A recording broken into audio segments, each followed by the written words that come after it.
Shopee Noodles! Gonna open portable gas stove. Include in the box or in the case kung ang mabibili nyo ay may case.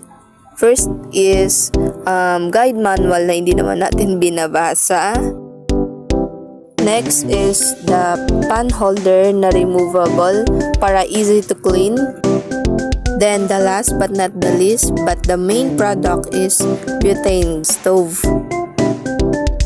This is stove perfect for camping and pwede rin siya gamitin sa bahay for emergency purposes.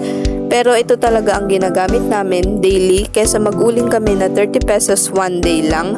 Pero sa portable gas stove nakatipid kami dahil sa butane gas na 35 pesos lang, umaabot po ito ng 2 to 3 days. Ang size niya po is 34 by 26.3 by 8 cm.